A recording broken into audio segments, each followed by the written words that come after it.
삼국시대도 이제 끝에 다다랐습니다. 과연 이 세 나라 중 삼국시대의 승자는 누가 될까요? 이 영화는 삼국 통일 과정을 다룬 영화입니다. 기회가 된다면 한번 보시기 바랍니다.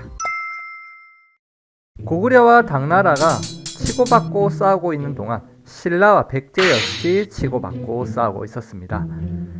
백제의 의자왕이 군사를 이끌고 신라를 공격해서 신라는 위기에 빠지게 되는데, 이때 미래의 왕이 될 김춘추가 당차게 고구려로 찾아가서 신라를 도와달라고 합니다. 고구려의 영계 소문은 신라가 과거에 뺏어간 자기 나라의 땅을 돌려주면 도와주겠다고 하지만 이것은 너무 무리한 요구였고 결국 협상은 결렬이 됩니다.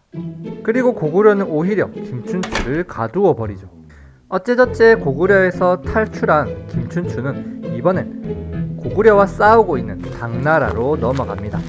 김춘추가 백제와의 전쟁을 도와준다면 신라가 당나라를 도와줄 것이라고 합니다. 결국 당태종은 이를 받아들이고 신라와 당나라의 나당 연합이 형성이 됩니다. 당나라와 동맹을 맺은 신라는 백제를 함께 공격합니다.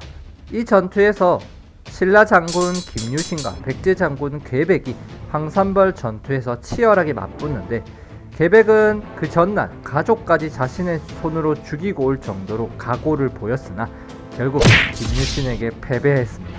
김유신은 그대로 당나라와 함께 백제의 수도인 사비까지 함락하면서 백제는 결국 멸망하게 되어버리죠.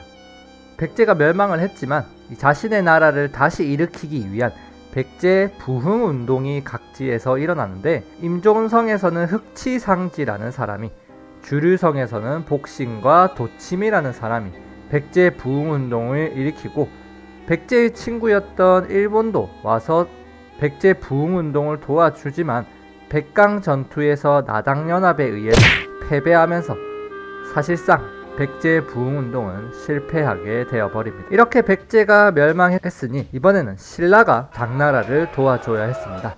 나당 동맹은 고구려를 함께 공격했습니다. 당시 고구려를 잘 지키던 영계소문이 죽어버리고 영계소문의 아들 셋이 권력 다툼이 일어나다 보니까 고구려가 내부적으로 힘이 굉장히 약해졌습니다. 이 기회를 틈타 신라와 당나라는 고구려의 수도인 평양성을 함락해버렸고 결국 이대로 고구려는 멸망해버리고 말죠.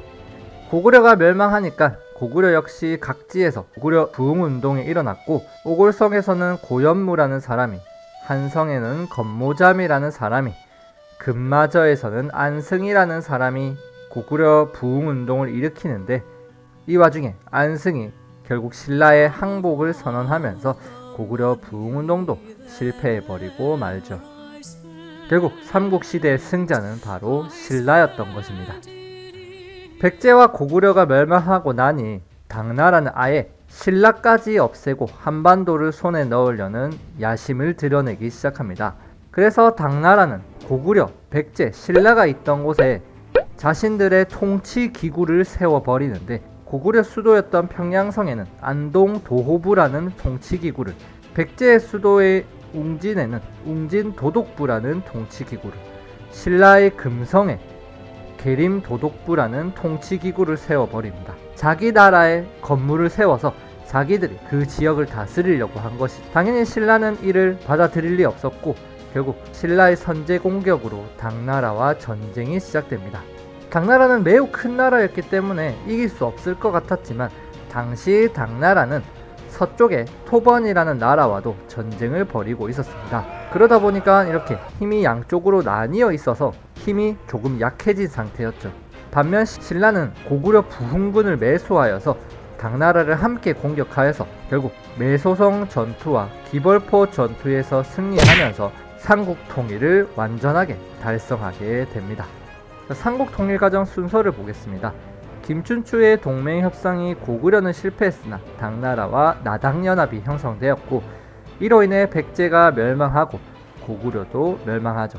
후에 당나라와 전쟁에서 승리하는데 매소성 전투와 기볼포 전투에서 승리하면서 당나라를 쫓아내었죠. 그리고 마지막으로 삼국 통일을 완성한 겁니다. 신라의 삼국 통일은 삼국의 문화, 고구려 백제 신라의 문화를 하나의 문화로 융합하는 기틀을 마련했다는 것에서 굉장히 의미가 있지만, 이 통일 과정에서 당나라의 도움을 받았고 이로 인해서 한반도 일부를 잃어버렸다는 것에는 한계점이 있다고 할 수 있죠.